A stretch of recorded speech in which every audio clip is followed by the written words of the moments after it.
시작을 해보도록 하겠습니다. 오늘도 시스템 사고방식에 전한 6번째 시간입니다. 지난 시간에 우리는 표준화, 스탠다디제이션에 대해서 정의를 한번 내려봤습니다. 그래서 우리가 객관화시키고 통일화시키는 과정, 그리고 그것에 대한 근거나 기준을 바탕으로 객관화시키고 통일화시키는 과정에 대해서 우리가 살펴보았죠.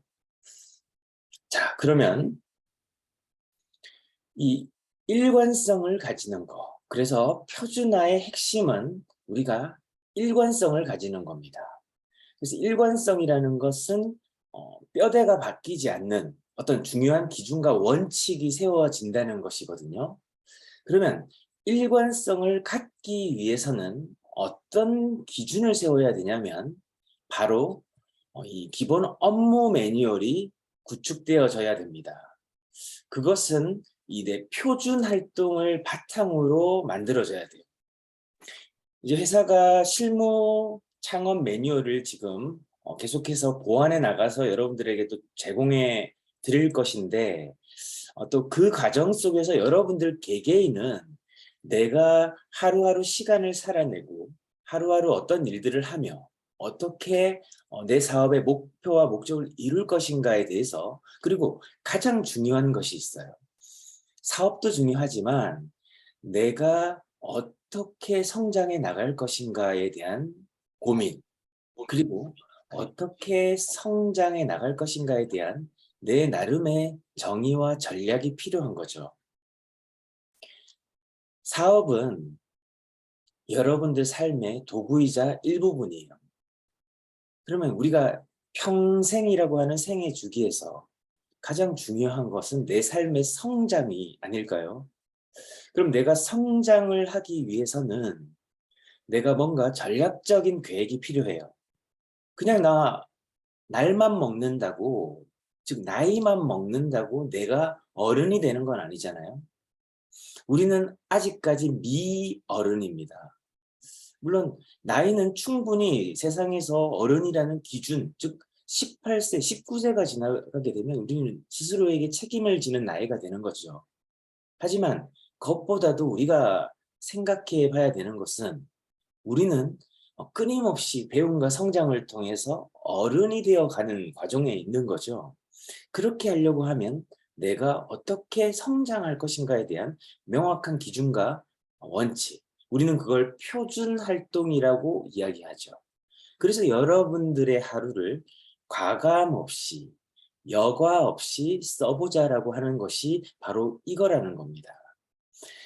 내 하루를 기록해 보게 되면 내가 얼마나 규모가 있는지, 규모가 없는지, 내가 얼마나 체계가 있는지, 체계가 없는지, 내가 얼마나 시스템적인지, 비시스템적인지, 내가 얼마나 생각하며 사는지, 생각하지 않고 사는지, 이런 것들을 파악할 수 있는 거죠. 그래서 이 과정을 우리는 다시금 1회로 돌아가서 메타인지라고 얘기하는 겁니다. 결국 성장하고 성숙해 나간다는 것은 나라고 하는 스스로의 자아를 계속해서 찾아가는 과정이고, 그 스스로의 자아를 찾는다는 것은 끊임없이 나를 알아나가는 과정이다. 그래서 나는 누구인가?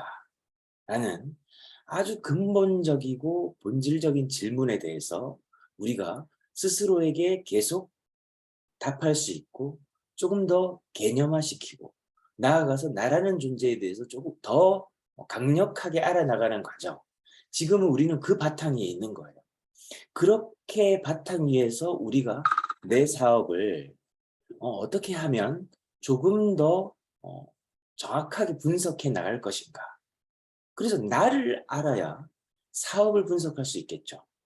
근데 많은 사람들이 나는 쏙 빼고 계속 사업 분석을 하려고 하니까 겉만 핥다가 제대로 사업 투자하지 못하고 그만두거나 아니면 사업의 맥을 못 잡는 경우들이 굉장히 많다라는 겁니다. 그래서 이 경영자 CEO는 여러분들 각자가 이제 여러분들 삶의 경영자고 사업의 경영자시죠. 자, 그래서 나의 삶을 경영한다는 것은, 그리고 나의 사업을 경영한다는 것은 바로 굉장한 철학이 필요하다는 겁니다.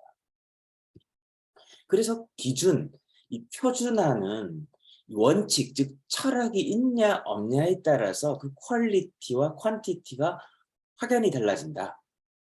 그래서 이 표준화시킨다는 것은 내가 어떤 사업과 삶의 원칙이 있냐 없냐가 되는 것이고, 여러분들은 이 슬리밍고의 시스템의 표준화에 대해서 우리가 지금 공부를 하고 있는 것이기 때문에 이 슬리밍고라는 회사의 원칙, 즉 기업 철학이 어떤가에 대해서 관심을 가져야 되는 거죠. 만약에 슬리밍고가 이 철학이 없다면 결코 이 시스템을 표준화시킬 수 없을 테고, 여러분들 개개인에게는 그것이 비전이 없는 것이죠.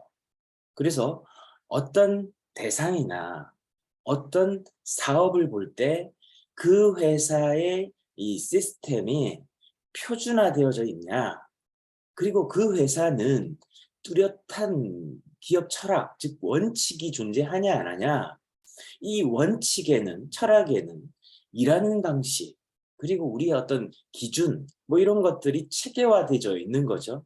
이런 것들이 다 이제 궤를 같이 한다는 겁니다.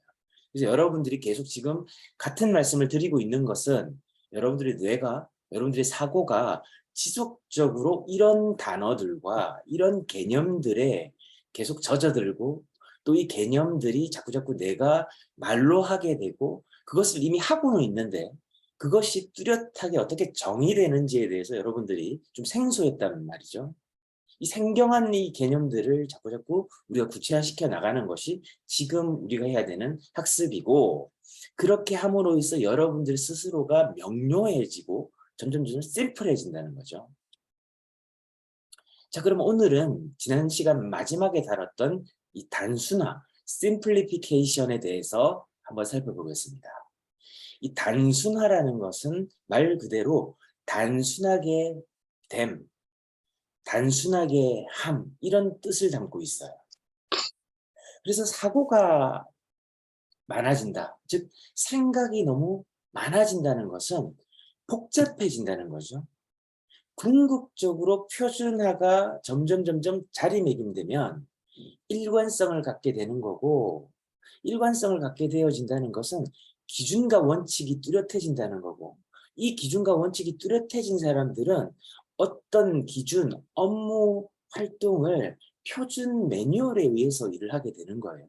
그러니까 그 매뉴얼대로 시행만 하면 되니까 굉장히 단순해요. 심플해요. 근데 이 개인의 삶도 마찬가지입니다. 이 기준과 원칙이 없으니까 복잡한 거예요. 어지러운 거예요. 뭐부터 해야 되는지에 대한, 여기서 다시 한번 우리가 생각해야 되는 바로 의사결정, 우선순위, 이런 단어들은 바로 이 단순화와 표준화에서 나오는 거거든요. 일하는 기준이 명확하면 단순화. 근데 일하는 기준이 불명확하고 미명확하니까 복잡해요. 무엇을 먼저 해야 될까? 무엇을 나중에 해야 될까? 이것을 이제 우선순위라고 얘기하는데, 이 우선순위의 이 결정이 모호하고 기준이 불명확하니까 항상 급하지 않고 중요하지 않은 일에 수많은 에너지를 투입하고 거기에 하루가 이제 사용되어집니다. 시간이라는 자원이 가장 중요한데 이 시간을 자꾸 중요하지도 않고 급하지도 않은 그런 일에 계속 비중을 두는단 말이죠. 그러니까 결과값이 항상 적은 거죠. 만족은 커요, 그렇게 되면. 근데 결과값이 적어요. 문제가 뭘까? 문제가 뭘까요? 바로 뷰 포인트가 약하다라는 거. 남들은 그걸 중요하게 생각 안 하는데 나만 그걸 중요하게 생각하는 거예요. 내 기준값이, 기본값이 중요하지 않은 일을 중요하게 여기고 있는 그 사고방식의 문제. 그래서 그걸 빨리 탈피해서 성공하는 사람들은 어디에 우선순위를 두고 하루를 선택해 나가고 하루를 결정해 나가고 하루를 실행해 나갈 것인가, 그것을 우리가 명료화시키는 것이 업무 매뉴얼이고 시스템이라는 얘기예요. 이해가 되시죠? 자, 그러면 이 단순화라는 건 복잡성을 해소해 나가는 혁신활동입니다. 그래서 우리는 하루를 살아나갈 때 수많은 사건들에 대한, 또 사람들에 대한, 환경에 대한 상호작용에 휘말리게 됩니다. 그래서 수많은 복잡한 이 것들이 내 삶에 들어오게 돼요. 나는 오늘 이렇게 해야지라는 계획을 세웠음에도 불구하고 수많은 사건, 사고와 상호작용에 의해서 계속 복잡한 일들이 나의 일과에, 나의 삶 속에 계속 침입을 합니다. 그런데 그럴 때일수록 여러분들의 기준과 원칙과 철학이 명확할 때 그 복잡성들이 여러분들의 삶을 침해하지 못하고 빨리빨리 그런 것들이 제거되어지는 거죠. 그걸 우리는 혁신활동이라고 부르는 겁니다. 그래서 복잡한 일은 항상 존재해요. 여러분들이 오늘 뭔가 일을 하려고 하는데 갑자기 전화가 옵니다. 뭘 이런 부탁을 하는 전화가 오고 이런 걸 오늘 해라는 일들이 와요. 그럼 여러분들은 그걸 제대로 봐야 돼요. 이게 지금 오늘 내 목표에 중요한가 중요하지 않은가. 이 기준과 원칙을 잣대를 기준으로, 즉 표준화된 이 기준을 바탕으로 내가 지금 오늘 선택하고 결정해 나가는데 이게 지금 중요한가 중요하지 않은가. 이걸 이제 볼 수 있는 정확한 기준이 있어야, 즉 뷰포인트가 있어야, 즉 사고방식이 내 목표 지향적이어야 여기에 휘말리지 않는다. 그래서 여러분들에게 한번 질문 드리고 싶습니다. 여러분들 창업을 했고 내가 지금 오늘 하루를 계획하고 있는데 우리는 결국 기업가, 사업가들이에요. 그럼 사업가는 회사가 있는 거고, 즉 나라는 회사 아이덴티티가 있는 거고, 슬리밍고 예를 들어서 뭐 GLCT점이면 우리 GLCT점에 이 특장점이 있을 거 아니에요. 나의 캐릭터가 있으니까. GLCT는 우리 물리치료사 김양숙 점장님이 관리하는 공간이, 그 공간은 슬리밍고의 시스템을 바탕으로 하는데 이 시스템에서는 제품을 어떻게 설명하고 있고 어떻게 서비스를 제공하고 있습니까? 그리고 내가 창업 중개를 할 때는 창업 및 수익 구조에 대한 특징을 60초 이내에 핵심 설명만 가능한가? 이런 질문도 한번 해봐야 되는 거죠. 1분을 넘어간다. 핵심을 설명하지 못한다. 그럼 난 지금 복잡해져 있는 거예요. 나라는 존재에 대해서도 60초 이내에 설명하지 못하면 복잡한 거예요. 정의를 뚜렷하게 못 내리는 겁니다. 그래서 내가 이것들을 점점 단순하게 만들어 나가려고 하면 내 표준활동간 불필요한 절차나 과정은 무엇인가? 그리고 내가 지금 구축하고 있는 이 슬리밍고 시스템, 이 시스템을 조금 더 단순하게 하기 위해서는 무엇을 제거하고 개선할 것인가? 즉 내가 사업에 대한 명확한 사업 모델을 정의하는 거. 그걸 60초 이내에 내가 하는 일도 소개할 수 있고 내가 전하고자 하는 메시지도 핵심을 이야기할 수 있고 그렇게 해야 되는 거고, 목표를 관리하는 방법은 내가 내 표준활동에서 불필요한 절차나 과정, 즉 수많은 복잡함들이 끼어드는 개입할 수 없는 환경을 구축하는 거죠. 그러면 이것을 하기 위해서 무엇을 제거하고 개선할 것인가? 뭐 이런 것들이 될 수도 있겠죠. 나 몇 시부터 몇 시까지는 전화를 받지 않는다. 몇 시부터 몇 시까지 들어오는 메시지는 무금으로 처리한다. 뭐 이런 것들이 다 이제 하나의 시스템을 구축해 나가는 과정이고 단순화시키는 과정이죠. 그리고 몇 시부터 몇 시까지는 어떤 일도 이 사업과 관련된 일 외에는 하지 않는다. 뭐 이런 것들도 다 어떻게 되죠? 환경 설정을 하는 거고 결국은 단순화시키는 건 환경을 설정하는 겁니다. 이건 모든 과정, 이 시스템뿐만 아유. 아니라 모든 과정에서 적용이 되는 거예요. 그래서 우리가 습관을 바꿀 때도 환경을 설정해야 되겠죠. 습관을 바꾸려면 어떻게 해야 됩니까? 슬리밍고 매장에 예약을 해야 돼요. 예약을 하고 가는 것부터가 다른 일들은 모두 취소와 캔슬하고 거기 스케줄에 맞추는 게 다 뭐죠? 그게 시스템이 돼야 되는 것이죠. 오늘은 여기까지 학습을 하고 단순화에 대해서 여기까지 학습을 하고 5분 학습을 진행을 하겠습니다. 자, 5분 학습을 어디 있지? 어디 있지?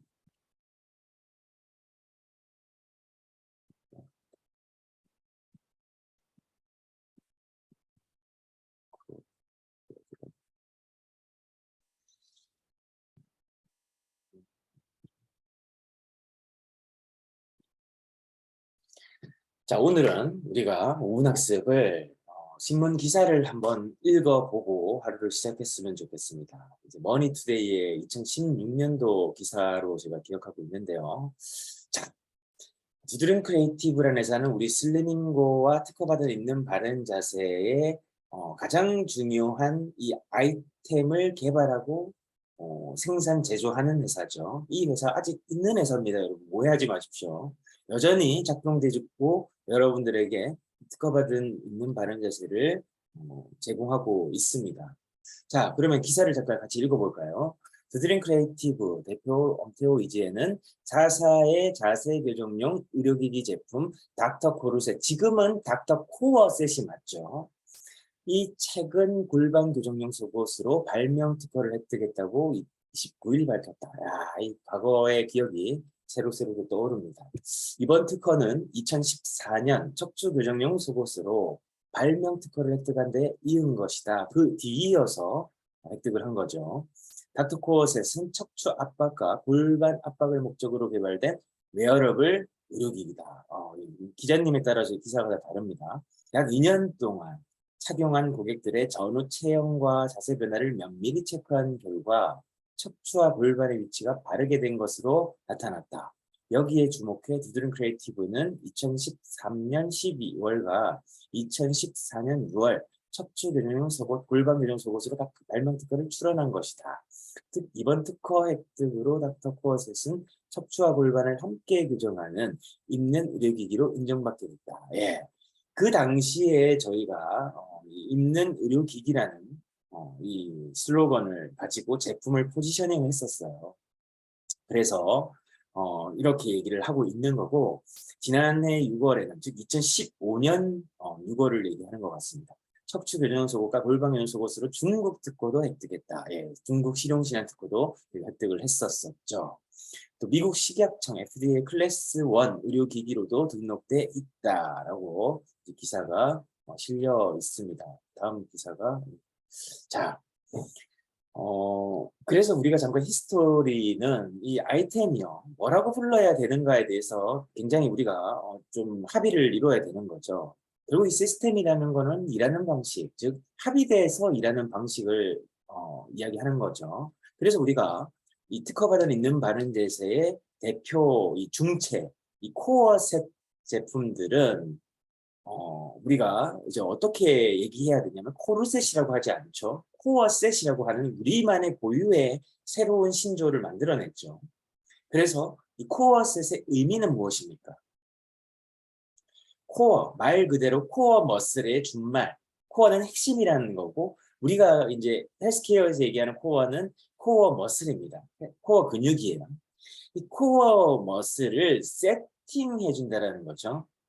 이 세팅이라는 말은 준비시키다, 차리다 라는 의미뿐만 아니라 가동시키다라는 것이 있죠. 작동시키다, 가동시키다, 준비시키다. 뭐 동일한 표현들일 것 같습니다. 그래서 코어 근육을 세팅해 준다라는 의미를 영문을 합산을 딱 해보게 되면 코어셋이 돼요.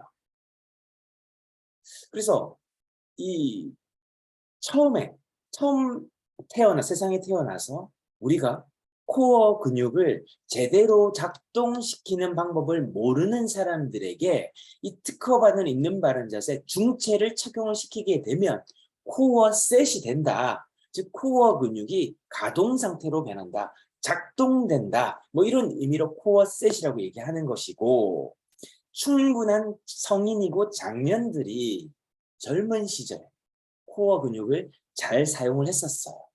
근데 살아가면서 노화에 의해서 또는 여러 가지 외부 요인과 환경과 생활 습관에 의해서 이 코어 근육을 사용한다라고 하는 개념을 잃어버렸습니다. 즉 코어 근육이 미작동 상태, 미가동 상태, 활성화되지 않은 상태로 우리가 살고 있다 보니 배가 나오고 요추가 앞으로 나가거나 골반이 기울어지거나 틀어지고 이 전반적인 체형의 변화가 일어나더라. 그래서 우리는 이 특허받은 있는 바른 자세를 착용함으로 인해서 코어 리셋을 하는 거죠. 코어 근육을 리셋, 재가동시키다, 재작동시키다, 재활성화시키다, 재준비를 시키다 라는 의미로 코어 리셋도 합산을 딱 해보면 같이 코어 셋이 되는 거예요. 기가 막힌 일입니다. 그래서 우리는 중체를 코어 셋이라고 부르는 겁니다. 여러분들도 좀 통일을 시켜주셨으면 좋겠어요. 이것부터 시스템의 정착입니다. 이게 우리가 하나의 기준으로 합의를 이루어 나가는, 일을 해 나가는 방식이 되는 거예요. 자, 우리 중체는 뭡니까? 라고 했을 때, 우리는 코어 셋이라고 부르는데요. 제가 조금 전에 블라블라블라 했던 이 얘기들을 여러분들이 할 수 있어야 된다. 벌써 20분이 지났어요. 자, 오늘도 우리가 여기까지 학습을 하고 이번 주 금요일에 뵙겠습니다. 오늘 하루 여러분들의 사업과 삶을 심플리피케이션, 단순화시키는 하루 되시기를 바라겠습니다. 감사합니다. 감사합니다. 감사합니다.